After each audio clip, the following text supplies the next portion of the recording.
Hello football fans, welcome to United Home. Here you'll get breaking transfer news, match updates and exclusive inside training content. Show your support by liking the video, commenting your thoughts, sharing with other fans and subscribing to join the United Home family.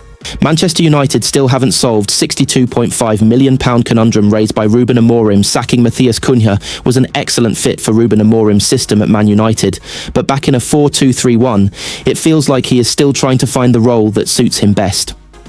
Manchester United will be in the market for a left winger this summer, while Patrick Dorgu's impressive displays at the start of the Michael Carrick era have made him a contender for that role as well. But what about Matheus Cunha, the man who has replaced Dorgu on the left of United's attack for the last 5 games? It has been a strange few weeks for the Brazilian, who excelled off the bench in Carrick's first couple of games in charge against Manchester City and Arsenal, but has more recently been part of an attack that has started to look a little disjointed.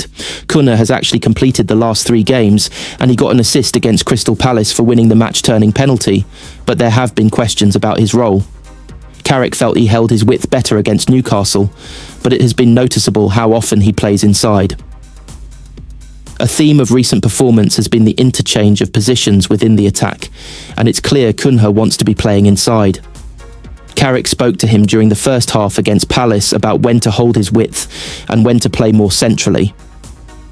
There is no doubting Cunha's quality since his £62.5 million move from Wolves in the summer, and a return of 6 goals and 3 assists from 26 Premier League games is acceptable. But it's also the case that his role was more clearly defined under Ruben Amorim.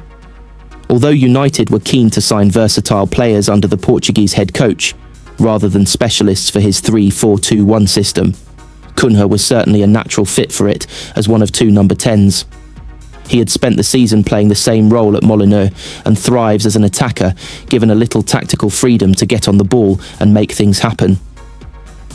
But since Amorim was sacked and replaced by Carrick, United have switched to a 4-2-3-1, and Cunha's favourite role as a number 10 is taken by Bruno Fernandes, who moved from a deep-lying midfielder under Amorim to someone again at the heart of United's attack. That left Cunha initially as something of an impact sub, and now a player forced into a role on the left, but it's hard to see his long-term future there. United's indications were clear when they tried to sign Antoine Semenyo from Bournemouth in the January transfer window to play on the left, and they will target another winger this summer with RB Leipzig teenager Jan Diomande on the shortlist. Cunha could be a high-quality backup for Fernandes, can play the false 9 role filled by Brian Mbeumo, and could also offer cover on the right behind Ahmad and Mbeumo. But this summer, he might not be the first choice for any of those positions. That doesn't have to be an issue. If United return to the Champions League, there will be enough games to go around, and whoever the head coach is will want a deep squad. Cunha showed in January against City and Arsenal that he can come off the bench and impact games, and that is an excellent trait to have. It also shows what a unique player he is. According to Transfermarkt, he has made more than 20 career appearances as a right winger, a left winger, an attacking midfielder, and a centre forward.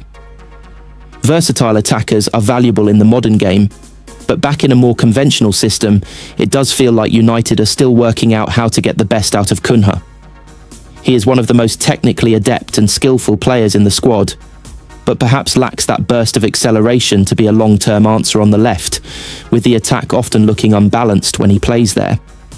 It might well be that his versatility becomes his role next season, that he covers for injuries, suspension, and fatigue, and is an option off the bench in other games across all attacking positions.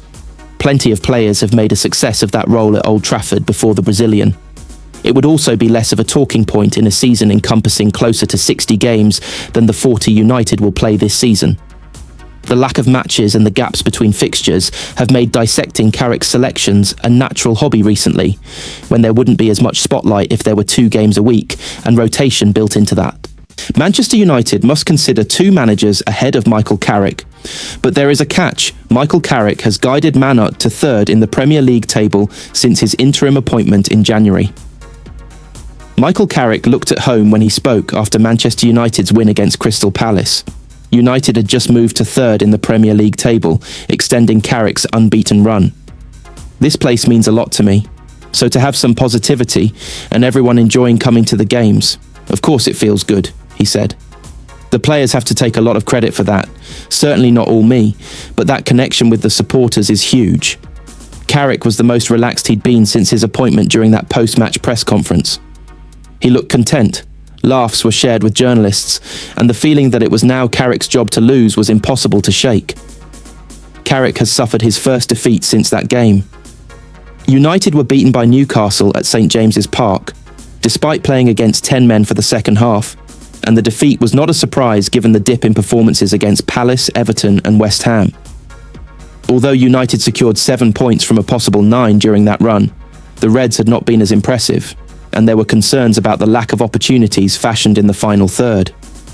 The performance dip suggested a defeat was coming, and it was no surprise that it happened at St James's Park, a hostile venue where United have not won with fans in attendance since January 2018.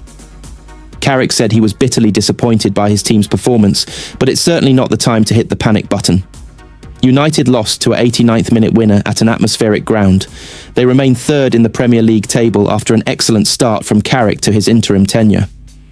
The 44-year-old has overachieved since his return in January, exceeding expectations, and should be hired on a permanent basis if he guides the club into the Champions League, provided that elite managers are not available. Who falls into the elite category? Luis Enrique and Julian Nagelsmann are two who should be considered ahead of Carrick, regardless of what he achieves this season. They have a proven record of success at the highest level and have achieved more than Carrick in their careers. United should court Enrique and Nagelsmann to gauge interest in taking the job. Enrique has won the Champions League twice with Barcelona and Paris Saint-Germain, and has delivered domestic trophies for both clubs. Enrique's contract in Paris expires in the summer of 2027, which means there could be a window of opportunity for United, especially following reports of the Spaniard being ready for a new challenge. Nagelsmann would be more difficult to appoint. He is contracted with Germany's national team until 2028 and will manage at the World Cup in the United States this summer. United need clarity on their managerial situation before the World Cup. They cannot wait.